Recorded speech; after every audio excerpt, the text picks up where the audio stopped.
In this tutorial, you will learn more about objects in Java. Java is an object-oriented programming language.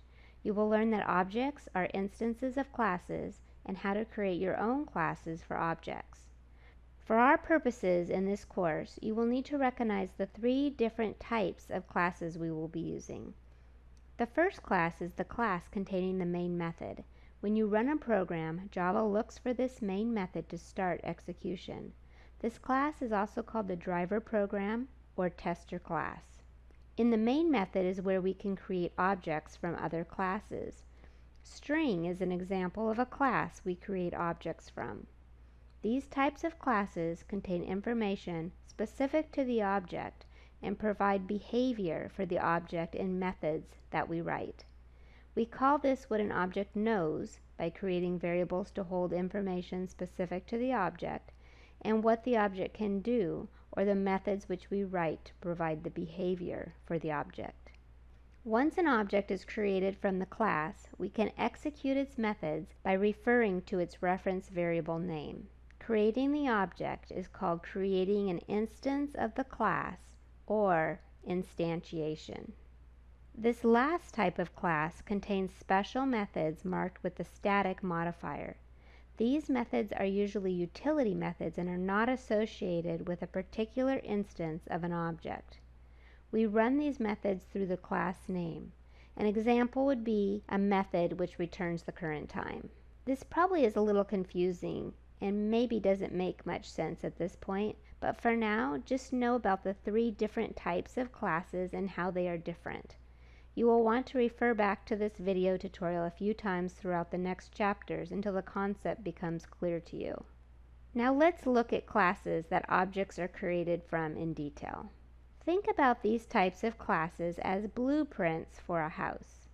The blueprint is like the class. We define all of the items the house will know, like the number of windows, the color of walls, etc., and what the house can do. It can open the windows, turn on the water, etc. You will use the blueprint to create the house. Think of the house as the object that's created from the class. Just like we can create many houses from the same blueprint, we can create many objects from the same class. Each house will have its own address and will have different items, like the color of carpet, whether it has tile or hardwood, than the next house. Each object we create from a class will have its own information too, and can be different than other objects created from that same class. Let me show you an example of where creating a class could be useful. Suppose I want to write a program to keep information for students. I want to keep their first and last name, 3 test scores, and then I want to print a message out with their GPA. So in this driver program, I've created 2 reference variables to hold the first and last name, 3 int variables to hold 3 grades. I've assigned Sally to the first name, Brown to the last name, and I've assigned scores to all 3 int variables. Then I'm printing out a message with the student's first and last name and what their GPA is. Notice in my GPA calculation, I'm dividing by 3.0 so I don't lose any decimal precision. After compiling my program, this is the output in the terminal window. So let's suppose I want to keep track of a second student, or a third, or a fourth, or 100th student. Well, this is a good point to create a class to represent a student, and then just create student objects from that class.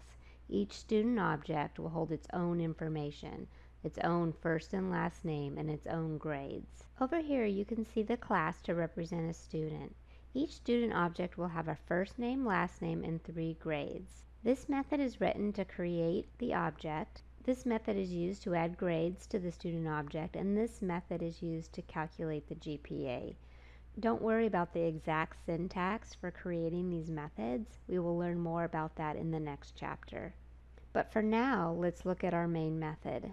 You can see I've created 2 reference variables, one student 1 and the other student 2. The type of variable is student. This is the name of the class that defines what the student object will look like. To create the objects, I use the new keyword, and then I can run the add grades method to add grades to the objects, and then I can ask the objects to print out their first, last name, and the result of running the getGPA method. Again, don't worry so much about the syntax at this point. This is just an example to show you how you can create your own classes for your own objects. So let's look at what happens when the new command is issued to create the student objects. The statements student, student1, and student, student2 created the reference variables of type student with a default value of null. The reference variables are not pointing to an object at this point. When the new command is executed, Java looks for this student class and creates the object from that class. Notice the grade variables have a default value of 0.